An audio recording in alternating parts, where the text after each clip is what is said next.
Hey guys, all right, so I wanted to come on and create a video, just kind of really explaining the basics of what is Bitcoin, right? I've been actually getting a lot of more questions about it, and just wanted to put together a quick presentation, a quick little video as far as just breaking down the basics, maybe going over some terminology, hopefully just being able to answer some of the questions that you guys may have. And obviously, if you still do, hit me up, let me know, whatever the case may be. But I'll try to keep this brief, 2 to 3 minutes tops. So I'm going to fly through this. But what is Bitcoin? So this is going to be a very basic understanding as far as how it works, what it fixes about our current monetary system. So first, what's kind of broken with the money, right? Like, what's the whole purpose of like why was Bitcoin even created? So the whole purpose of Bitcoin is a decentralized, so not controlled. We'll cover that by any centralized banking system. So when I say centralized banking system, think of the Federal Reserve, think of J.P. Morgan, think of Wells Fargo, all of your big just kind of commercial banks that we have here in the United States. So that is a centralized component of it. So with the fiat system and fiat just being the US dollar, you will hear and you've probably heard as far as that the Fed can just print money right out of thin air. If they're needing something, whether it be from a budgetary standpoint, we go to war, right?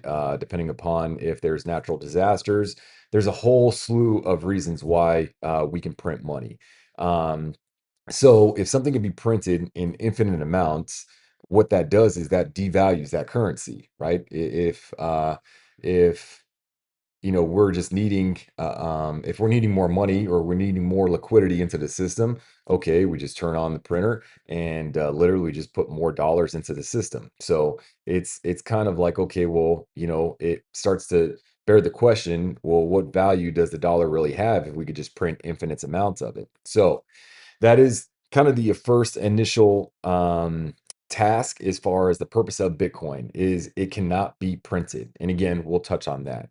So a middleman holds it, right? And this is what I was just saying about the centralized entity. Banks hold it, right? Most of us, we put our money when we get paid or our work or whatever the case may be. We have checking savings accounts. We put that money. We don't hold it in our home. Some of us may put it in under the cushions or whatever the case may be, but for the most part, we are taking our money and we're trusting an entity to hold it or act as a custodian of our amounts. Now, it can be frozen. I don't know if this is like new information to you guys, or you guys don't have when we put our money into the bank in the banking system, you don't have access 24/7 to your full amount of money whenever you want. You can't go to the bank on a federal holiday and expect to be able to withdraw your entire account. Depending upon the size of your account, the bank won't allow you to will only allow you to take up to a certain amount. Otherwise, then that amount gets recorded to the federal government, or reported, I should say, to the federal government. Potentially, you could be taxed on it, on your own money. So there are, and that's just kind of the beginning of it. So not only do you have to put your money into an entity that holds it for you, meanwhile, they are making money off of your money by borrowing, lending, and all they do is just regurgitate a very, very minimal yield. If you look at your savings account, you could pull up your banking app right now, and if typically it's going to happen in a savings account, but they will offer you like a percentage yield. And that yield is like money back, depending upon how much money you have, you get a certain percentage that the bank will give you. And we're talking minimal, less than a percent. I'm talking 0.04% is the typical yield on a savings account. So very minimal, right? Your money is just sitting there. It's not really doing anything. It's not working for you. And you don't really have access to it whenever you want. So Bitcoin is the money that runs on a network.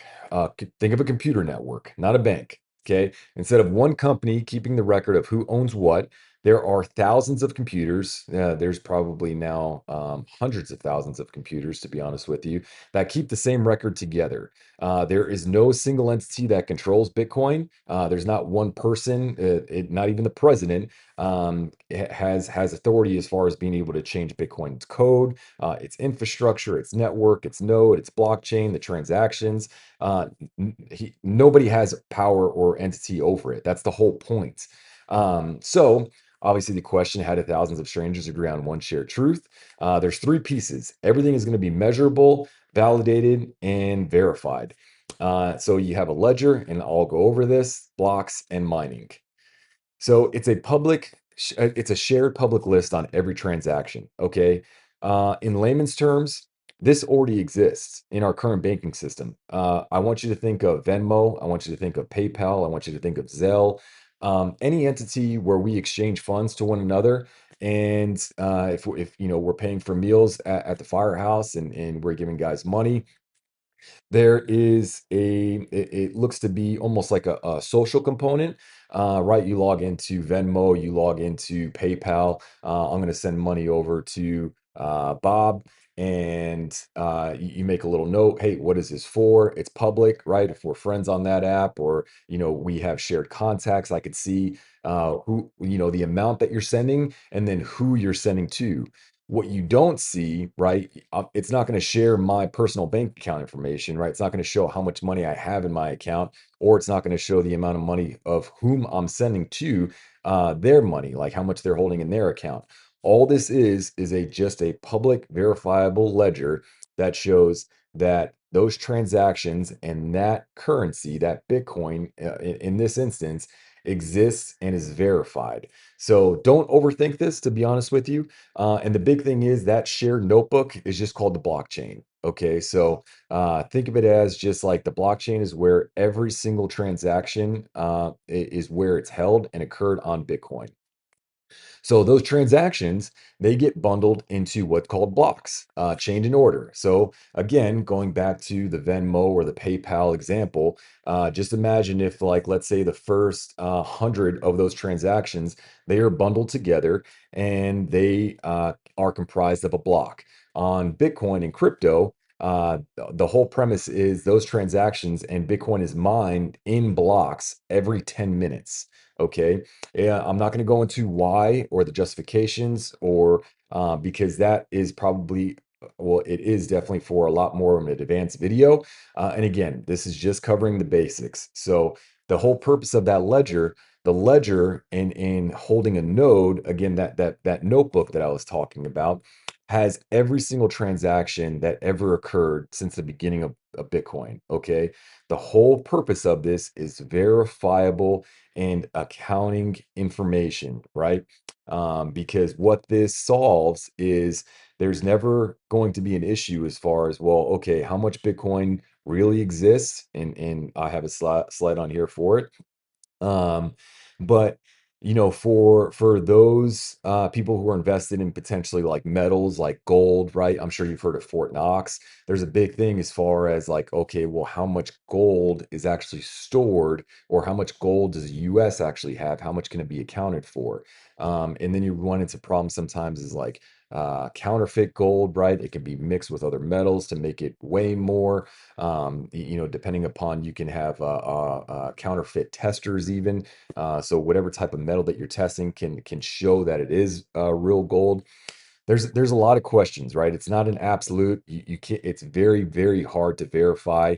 And what the blockchain does, it eliminates all of that question. It verifies every single transaction to let you know, hey, this amount is real, this amount exists, and that amount was transferred to whoever you're sending it to.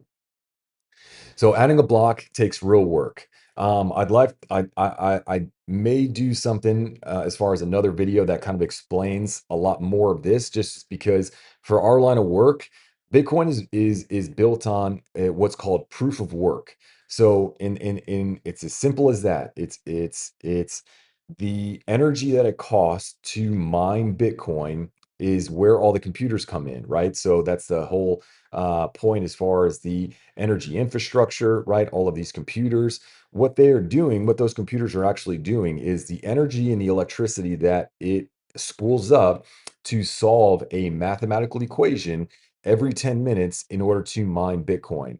So think of you, right, trying to solve a math equation, the energy that you're trying to put in, the physical energy that you're trying to put in to solve that math equation is what the computer is doing. Now, you can actually measure that energy in terms of costs, okay, as far as being able to conceptualize, as far as I like to equate it to think of a CrossFit workout, right? You have a workout, as many reps as possible. You have multiple people doing that same exact workout. You're going to have individuals that do less reps than each other. You're going to have individuals that do more reps than each other. So the commonality between that is the amount of work that is verified and done, right? You had to do X amount of work to produce X amount of reps. Okay, it's verified. It's not only verified by each other, but it's time stamped as well, right? I did that workout on August 22nd at 2 p.m. Right. So it's verified. You can prove, you can go back to it 10 years from now. And I could say, hey, yeah, you know what? I kept a journal, going back to the ledger and saying, yep, I verified it. I did that workout. It's the same thing as if you were keeping like a gym log and trying to, track your PRs and things like that. It is just a notebook of verifiable work that you can see, and that is exactly how Bitcoin is verified through proof of work. Okay. So computers are around the world, right? You have all of these mining companies now. You can buy an individual miner for your home, right? There's ones that fit in the palm of your hand. There's ones that are as big as a big desktop computer. So there's so many different ones. Each one's obviously the bigger they are, they consume more electricity. So, then you have a conversation as far as, okay, well, how much energy am I expending for my electricity costs? And then how much Bitcoin am I actually mining? And think of this as in terms of also fractional Bitcoin. So if you're an individual miner, obviously your chances are extremely low. You can easily equate it to playing the lotto, right? Not a lot of people do this. It's just kind of a hit or miss. Some just see the pros and cons of it as far as, okay, if I spend let's say 25 or 30 extra bucks a month on electricity costs running my Bitcoin miner, there's a chance that I may potentially be able to mine a full Bitcoin and I receive that full reward. So right now, until the next halving in 2028, again, more things that are a little bit more advanced, the reward for mining a Bitcoin is 3.25 Bitcoin. So what individual miners will do is you have an option to join pools, so you can collectively pool resources together, and then that pool, if they successfully mine that Bitcoin, the Bitcoin gets split up amongst everybody within that pool. So hopefully that makes a little bit more sense. Um, so 1,000 computers, each one, they're called nodes.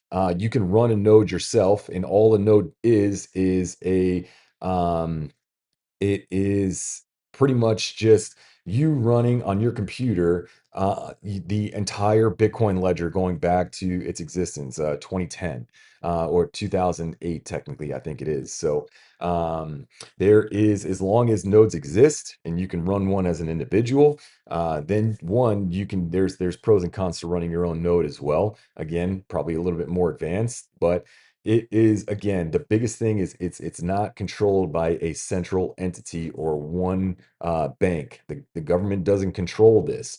There are individuals, there are hundreds of thousands of individuals and that choose to run their own node to verify their own transactions. So again, a little bit more advanced, but the biggest thing to try to take away from this is that no one has control over your own money besides yourself. Okay. So I had talked about this before. We cannot print, we cannot mine more than 21 million Bitcoin. Okay. So 21 million Bitcoin will ever exist. And this is not including Bitcoin that has been lost, especially in the early stages. I'm sure you've heard stories of, there's a guy that lost his Bitcoin on a hard drive, and he's been searching for it for like the last like 10 years in a landfill. because it had like $100 million of Bitcoin on it, just something absurd, right?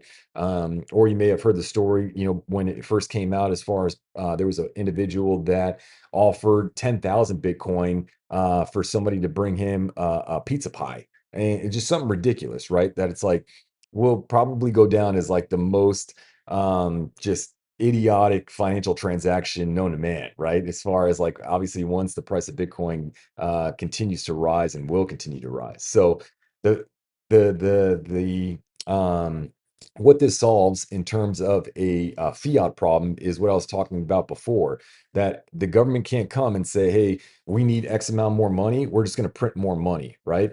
We want more gold. We're going to improve the technology, and we're going to try and figure out where maybe there's spots that we've missed to mine more gold. Okay. Because gold is not necessarily a finite resource, but again, that may be for another video, just because I know there's some people on here that's what they grew up with, as far as, we used to be on a gold standard, then transition to the fiat, the US dollar. So that's just something that I keep in mindful, as far as when I talk to individuals, that it's not saying that gold is bad by any means. I'm just saying this is the the perfect version of gold, the digital version of gold. And it's been referenced, Bitcoin has been referenced to this countless times before, just because of the portability, the ease of use, and in how you can actually transact with it on a day-to-day basis. So you hold your Bitcoin directly, right? I'm not going to put my money into the bank. You can put it into what's called hot wallets, which is just a software wallet. Some are on your app, like on your phone, similar to like if you had a Chase app, right? That is kind of in the same category as far as a hot wallet. You pull up your banking app, maybe Federal, Wells Fargo, Bank of America, whatever the case may be. Those are kind of similar versions to a hot wallet. And but you are holding it directly. The bank wouldn't hold your Bitcoin. They are going to be able to offer custodian services. So you will be able to go to Chase, you will be able to go to Wells Fargo, Bank of America, and not only say, hey, I wish to purchase, let's say 10,000, however much money that you want to purchase a Bitcoin, and they will hold it for you. Okay. What that does is a couple different things. So there is a public key and private key. So think of the public key just like an email address, right? I can give you my public key to my Bitcoin addresses, and you can't take my Bitcoin from me. Okay, doesn't work that way.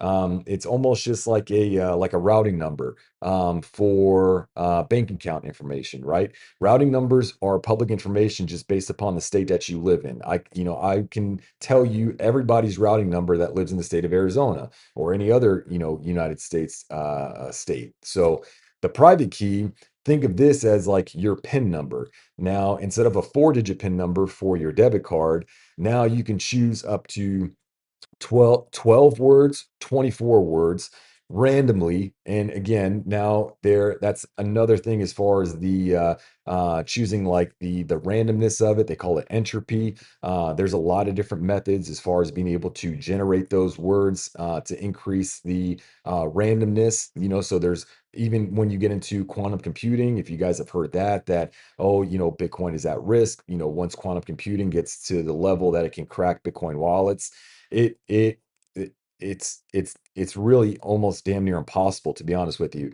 And also too, if, let's just say hypothetically, that there's some vulnerabilities within some hot wallets, or some addresses, the easier thing to break would be a centralized pin, right? Because it's only 4 digits versus potentially a 24 random word phrase, that it's not only 24 random words, and I'm saying any word that is in existence, and it has to be in the exact order of what it was created. Okay. So just think about that, right? What's going to be easier to crack? A 4-digit number or 20? I have to know not only the exact 24 words, but in the exact order of which they have to go in as well. Okay.